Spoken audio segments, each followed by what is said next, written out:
Have you ever walked into a room or a game, a meeting, or a moment and instantly felt smaller? Like the person across from you is somehow ahead of you, more successful, more confident, more complete. And suddenly it's showing up as performance anxiety, overthinking, trying to prove yourself, chasing a level of success that never quite feels attainable. But here's the truth that most people miss. This isn't about them being better than you. It's about what you're searching for underneath the pressure. Because when you strip it back, what's really driving that intimidation isn't comparison, it's a deeper need for acceptance, for belonging, for being loved. And for many of us, that quiet desire to finally feel like we've made our parents proud.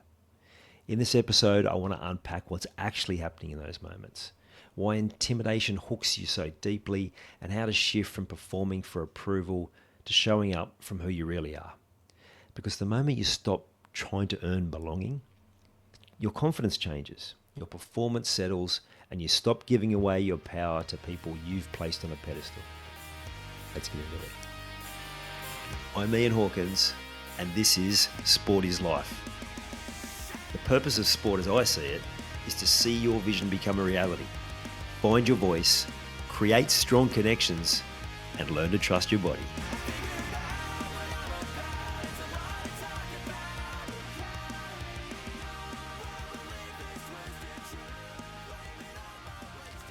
I'm playing golf this afternoon with my usual crowd, and an old mate, a very old mate from way back from primary school, is joining us.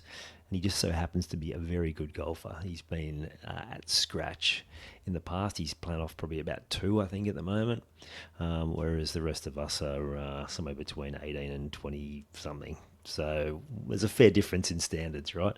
We are part-time golfers where we certainly don't play that regularly, semi-regularly. I don't know about the others, but I'm not practicing a great deal, certainly nowhere near what I would need to improve.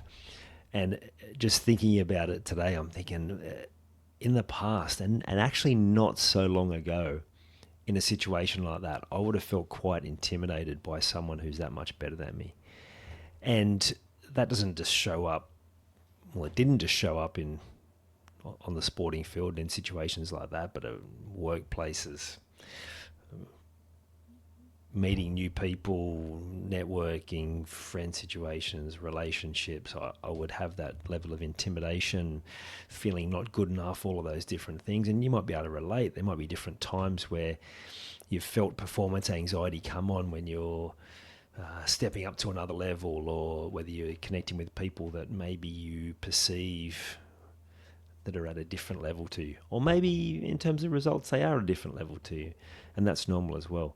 And so I want to explain today like why that is, but I also want to give you some ideas on what you could do differently. How can you approach it differently? How can you start to look at that differently?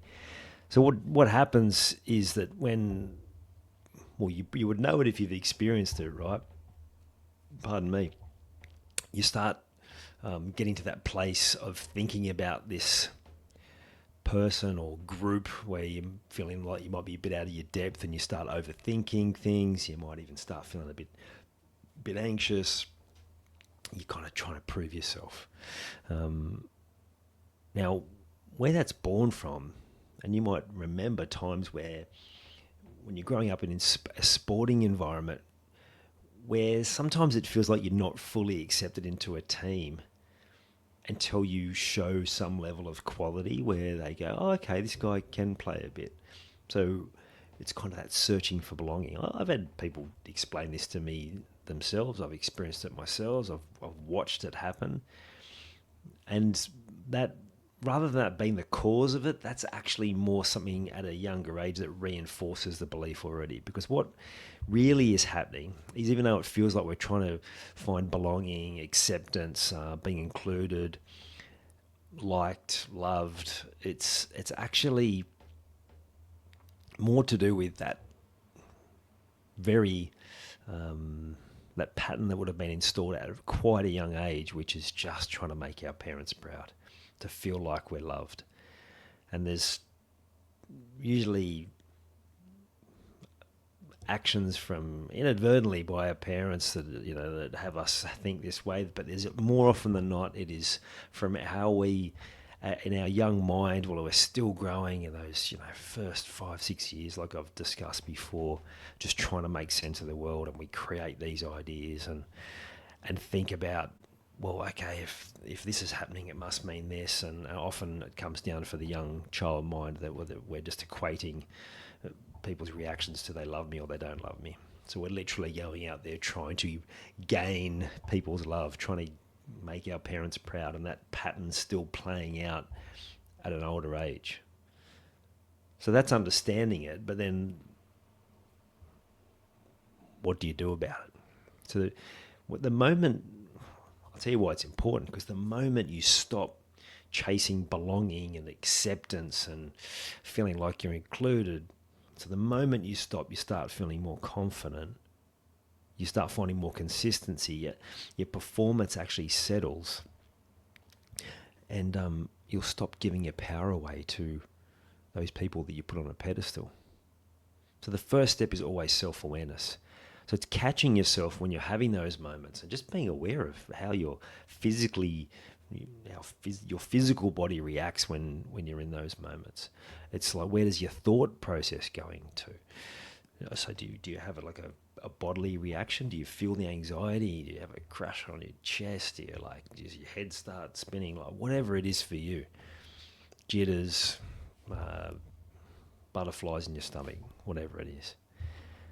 So it's awareness of that, the physical thing. Where do your thoughts go? Like, what are the sort of stories you start telling yourself? What are some of those thoughts that just start playing on a loop?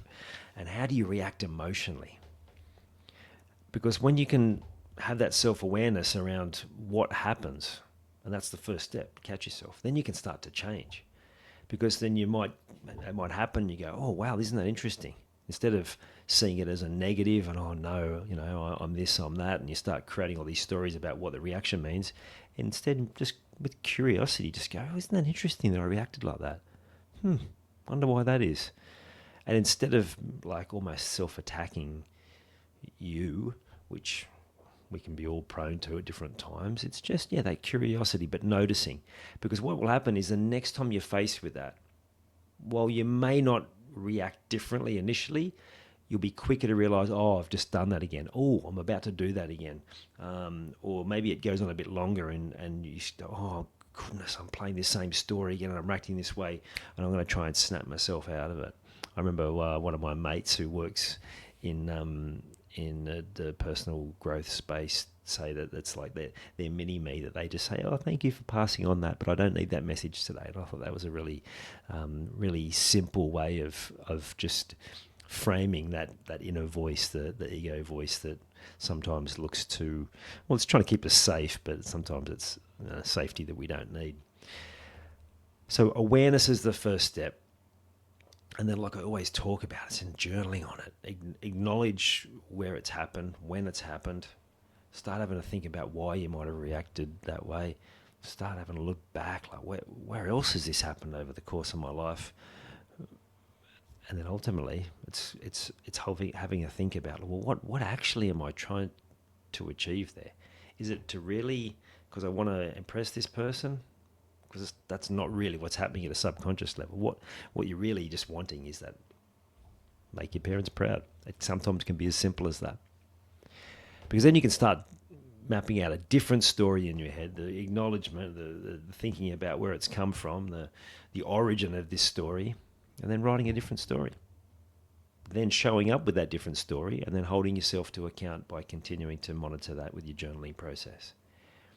And if you feel like you need more help with that and you feel like you're stuck and you need some more strategies to shift the thinking, because sometimes that alone won't shift the subconscious belief, but you need a circuit breaker. You've probably heard me talk about that before then. Let me know, because it might be something simple as me sending you a resource that helps you with that. And if you're really ready to dive in, then we can explore the different options there. And the other thing I want you to keep an ear out for and an eye out if you're watching is I'm going to start doing some regular, I'd say once a month, high performance hacks sessions that you'll be able to show up and start learning some of these hacks. And one of them will be is like, how do you actually recalibrate your brain? How do you rewire the neural pathway so that subconscious belief shifts? Because I want to get as much of this information out there as possible. And of course, it gives people an opportunity to get an experience with me. And for those who are looking for more than that, are curious about coaching, I know a lot of people say to me, yeah, I've been thinking about coming and speaking to you for a few years now. And so that might just demystify it for you, might just make it clearer around what the coaching process is like, and maybe allay some of your fears or concerns if that's where you're sitting as well. So go through this process as I described it. Awareness is the first piece. Then it's acknowledging that, writing it out in your journal, and then creating that new story. And you'll be able to get to the point where those times where you might have felt intimidated, or you have performance anxiety, or it shows up in another way for you. Overthinking's the classic one. You'll be able to completely shift how you approach that situation. Like I said, more confidence, more consistency. Your performance will be like a more settled approach that's going to feel so much better too. And stop giving away your power. Start feeling more of that self-control, and start realizing that so often when we go into these situations, the only person that we need to worry about is ourselves, and just continuing to either enjoy ourselves depending on the situation, like this afternoon with my golf, because I'm certainly not there to try to win tournaments, but also just trying to continue to improve, find that essence of growth that's so important to us as people, and just enjoy life more without stressing about things that, when it comes down to it, aren't really that important. As always, if you haven't done so, please follow, subscribe, and even better, leave a review if you like what you've heard, and help me to get in front of more people and continue to get more of those fantastic guests, so you can hear more about what they use for their improvement, and just to hear some really cracking stories as well. You've taken the time to listen to this whole episode. Now it's time to take action. Commit to one thing you've learned today and make it happen. And to avoid any obstructions, join the Sport is Life movement by clicking on the link in the show notes.